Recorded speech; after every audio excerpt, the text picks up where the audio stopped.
Hello guys, GTA Cars ulit, Rafa, ang inyong tagapaglingkod, pinakamabait sa lahat. So, meron tayong re-release ngayon na Hyundai Elantra. Anong year to? 2017 ano? 17.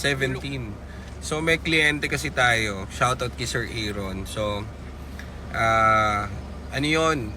Talagang supporter natin sa page yan si Sir Aaron. Ngayon, ganda ng buko, ano? Ano yan? Umorder yan sa atin, Hyundai Elantra. Kaso lang, wala naman kami mabigay na Elantra kasi ano na, ubus na yung Elantra namin. More on Ford nga kami, di ba? Pero may pumasok sa amin na Hyundai Elantra. Challenge accepted. Kasi yung may tinignan kaming Elantra, kung maalala nyo, ito yung bilag ko nung nakaraan. So, eto, kumbaga, hindi sa amin pasado. Sabi namin kay Sir Aaron, Sir Aaron, wala, hindi sablay yung unit, hindi ko para ibenta sa inyo yung unit. So, ngayon, sablay yung unit. So, hindi ko sa kanya para ibenta. Sabi ko, Sir Aaron, wala, sablay yung unit. Ngayon, yung tinanggihan namin yun, yung nag-offer nitong Elantra.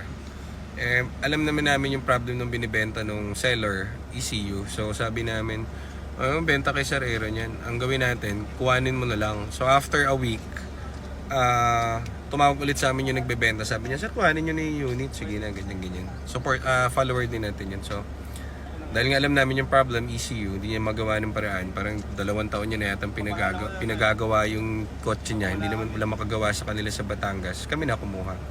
Pero di namin binanggit kay Sir Aaron kasi kumbaga ang tawag dito ayaw nga namin ibenta. Kasi matrabaho tong unit na to. Daming, yung ECU na ginawa dito, napaandar namin to a day lang. Isang araw lang. Kasi yung ginawa dito, ECU lang. Mismo computer box lang. Tapos agad yung problem. Ngayon, ang matrabaho sa kanya na sinasabi ko is yung interior. Kaso na amoy ni Sir Aaron, oy, yung Elantra nakuha nyo. So, yun na nga. Di interesado na naman siya dun sa Elantra. So, wala kaming choice kundi, sige, bigyan mo kami sir ng ng leeway para ipagawa lahat ng dapat ipagawa. Parang ganun ang nangyari dito. Haba ng kwento pero suma total, sa atin talaga gusto makakuha ni Sir Aaron ng unit. So, laban siya doon. Basta tiwala daw siya sa atin. Kaya na daw bahala kung ano yung magagawa natin doon sa unit. Sa interior lang naman ang may problem. Papakita ko sa inyo. Sayang, wala na yung before after. So, ang ginawa ng seller dito. Anong ginawa ng seller dito, Jad? Anong inano niya rito? Pinahid? Nagka-COVID daw siya, silagyan niya ng mga yung disinfectant, yung umuusok. Tapos nalusaw lahat ng plastic. Nalusaw lahat ng plastic. So, meron siya nung parang chemical na ginamit. Ang nangyari guys, eto, tumbuo, nasunog. Hindi na siya nasunog, yung parang natunaw yung plastic. Ito hindi na tayo nakahanap. Eto, wala na kami nahanap nito. Ayan, naging ganyan, no? Yan, naging ganyan. Ang malupit. Yung mga gilid-gilid, lahat yan, sira. Yung pindutan naubos. Yung pindutan, natunaw. So, kaya inayawan namin to noon una kasi matrabaho. Kaya namin gawin yung engine, pero yung interior ang hirap. Pero, dahil mapilit si Sir Aaron at yan ay ating number 1 supporter din sa shop, pinilit namin, nag-source out kami, bumili kami nitong buo, bumili kami bagong DVD, bumili kami bagong interior, pinayos namin, bumili kami ng mga bagong ganto panel, bumili kami, eto hindi na namin, wala kaming mahanap nito guys, ang hirap hanapin ito, itong finishing na to, ito na lang sana, pero nasabi na namin dun kay Sir Aaron to, okay naman daw. Tapos, pina-full detail kay Big Birds ng matindi. Ang dami pa namin pinagawa dito. So, ito matrabaho. So, ito nga, pakita ko sa inyo. Hindi naman to para kami mag-profit. Ang profit namin dito siguro, maliit lang talaga. Kasi, nakuha niya ng mababa tong unit 2017 to, pero tanong nyo na lang sa kanya kung magkano. Pero, ginawa natin yung best para, syempre, maging kotse siya. Dati hindi mukhang kotse, mukhang mukhang, ewan ko, hindi maintindihan.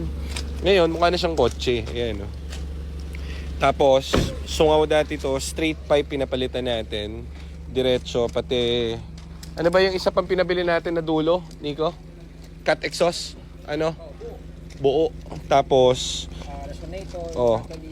yung unang seller, naka straight pipe. Nakatambucho. Ang pangit ng tunog, tunog malanding duwende. Basta kakaiba yung tunog. Asan na yung nito? Paano ba ito buksan? Dali, buksan natin. Andito yung tambucho, no? Tingnan yung tambucho. Tambucho ng ano to eh. Tambucho ng Honda. Pag narinig nyo dati yung tunog nito, daig pa jeep eh. Ayun, no? Gritty na Japekis.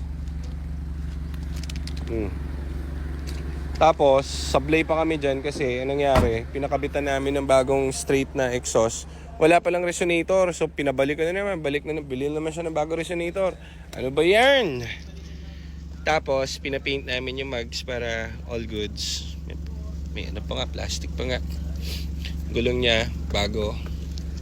Tapos, puro ano to dati, puro pangit ng paint. Pinrepaint namin yung buo.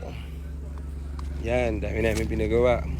Tapos, ewan ko yung trabaho dito sa'yo, mapapanot ako dito sa unit na to. Pero, tignan nyo naman yung engine, tahimik na. And all goods. Ang ginawa lang namin dito, all stock pa yan, oh. Ang ginawa namin dito, para lang siya mag-work na hindi masolusyonan ng first owner, ng seller, is yung computer box. Kasi, kapag ang naging problem niya, patay yung isang, ang tawag dito? Isang injector dito, hindi gumagana, nagpa-fluctuate. So kahit anong palit ka na spark plug, wala, patay. So 3-cylinder lang siya nung una. Pagka gawa nung ECU niyan, all goods, one day. So nahirapan tayo sa interior. Oh, Johnsky, what's up? Mukha ng kotse, no?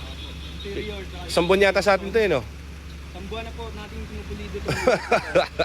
Nakikita pa ba tayo dyan? Parang wala na. Pero okay lang kasi yan naman, meron naman kaming kita dyan siguro. Very little lang. Pero ibig sabihin, hindi yan para sa profit. Kumbaga yung tao kasi na may tiwala sa amin, gusto namin, makuha niya yung unit na gusto niya, Elantra. O yan, may Elantra na si Sir. Tapos yung price, very, very, very, very good sa presyo. Yan eh. Pogi, no? 2017 pa rin yan, boy. Siyempre, sa kabahanap ng 2017. Manual lang to, pero... Ay, ano pa ba uli? May aircon pa pala kaming ginawa, aircon. Palit kami ng bagong ECV sa aircon. Sobrang lamig na ng aircon niya yan. Oh, sobrang lamig na. So, thank you dun sa nagbenta sa amin ito. It was a challenge, pero all in all, goods pa rin. Ang talo kami dito sa parking. Tagal sa amin nakapark nito. So, ngayon yung araw na kukuha nila ng may-ari ito. Papaalam na ako sa Elantra. Salamat. Pagpakabait ka sa amo mo, ha. Na-test drive na natin to ilang beses na, no? Ilang beses po natin yung stress test ko. Oh, problema lang talaga interior, ano? So, yan. Yan ang kwento ng Elantra. So, sold na natin tong Elantra and sana wala nang ganun ulit na ano. Na gantong unit na makuha tayo. Pag nakita nyo dati ito, giba talaga. Ano siya? Ayun, no? Parang ganito. Ayan, no? Parang pinturang natalok, parang ganun siya. Ang ganda, galing talaga sa Big Birch. Talagang pag dinala mo rin yung kotse, magiging bago eh. Oh, all goods. Sige. Ayun lang muna guys ang kwento ni Boy Elantra at mamaya re-release na natin to sa Aaron. Thank you po sa tiwala at enjoy sa unit.